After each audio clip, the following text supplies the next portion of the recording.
Hello and welcome to Operating a Yard in Chicago on John Reekins Transcon 4. This video is to help you get a running start during an operating session, and we're going to cover all the conventions that are the exact same for every yard. There's 4 yards in Chicago. You're looking at 59th Street yard, the Pennsylvania yard.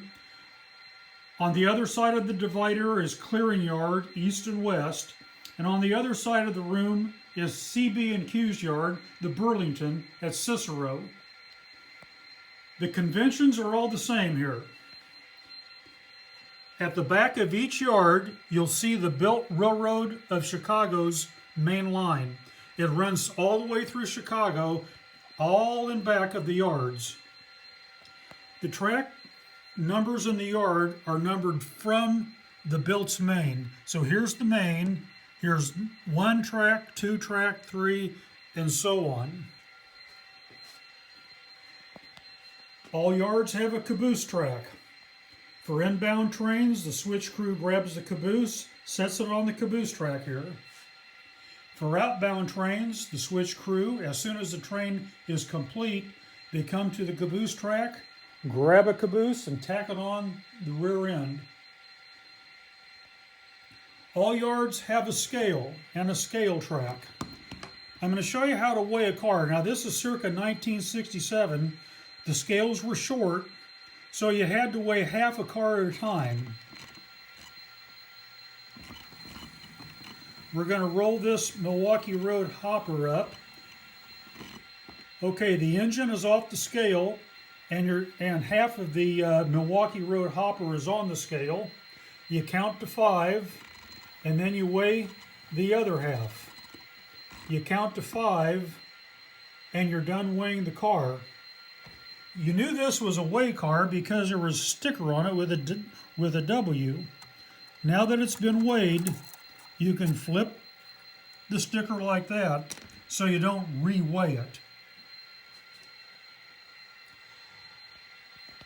All yards have both a TOFC track, and there it is on the left. All yards have an engine facility. Inbound crews on road trains cut off and take their own power to the house. Likewise, when they come and get a train, this is where they get their power and tack it on to their train. You won't have time to do this. Have the crews do it. All yards have industrial tracks. And I'm just going to show you an example here. Here's the RIP track, and here's a couple of industrial tracks back here. I switched by the numbering system, so I have little identifiers on the fascia telling you where all the spots are. So you may have a car that says to PRR 104. Well, this is the little group where spot number 104 is, plus 106 and 107. This information will also be up here on your bulletin board. Here's a nice system map that every yard has. It shows you the track numbers, the capacity, spot numbers for industries. Also on the bulletin board is a reminder of what you're to do first, second, third, etc. This sheet of paper here is really handy. It shows you how many cars are on each complete outbound train. For example, this says outbound PRR extra at 9472 will have 12 cars. When 9472 has 12 cars, you tack a caboose on, you put the TIC, which is right here, on the left-hand side of the TIC box at the dispatcher's office. I use Car-Top Waybill system, and that means you're going to see stuff on a folded piece of paper like this, and it'll either be red dot session or white dot session. I'm just going to flip this to the white dot after I derailed the car, but that's okay. This is to PRR 110. Well, this is a PRR yard, so this is your car to do something with. You got to make sure this car gets to Pennsy spot 110. This one says to outbound NW extra 2349. Well, this isn't your car. Get rid of it. This goes on the transfer cut that'll come by your yard every once in a while.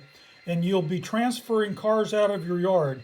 Basically, the rule is you keep only cars to your home road. If you work in the Pennsy yard, only 2 PRR cars are the ones that you'll keep. Get rid of everything else for the transfer job. If you're working the Burlington yard, you'll keep only the 2 BUR cars and get rid of everything else, line them up for the transfer job. At Clearing Yard, it's a little bit different. There's so many railroads that come in there. The rule is if it says to PRR or to BUR, you transfer the car out and you keep everything else. Easy. Okay, we have what's called the blue flag rule. And I'll give you an example. Here's the RIP track. All RIP tracks have a blue flag. All TOFC tracks have a blue flag. Those can only be removed by the person who placed them there. That's me. So call me over and I'll remove it. If you remove this flag yourself, well, I carry a 2x4 around during an op session, and I'll come over and slap you up the side of the head. Then I'll fire you, and then I'll rehire you. At the opening of an operating session, you're going to have what's called you'll have several dwell cars. You'll know it's a dwell car because it'll have a tag like this. That's a 3M sticker. It'll either be pink, green, blue, and perhaps even white. A dwell car means that you're going to have to spot this at your yard someplace. You're going to spot this at PRR 107, and I'll tell you right now it's over there. But you got to let it dwell for 15 minutes before you can switch it to wherever it's going.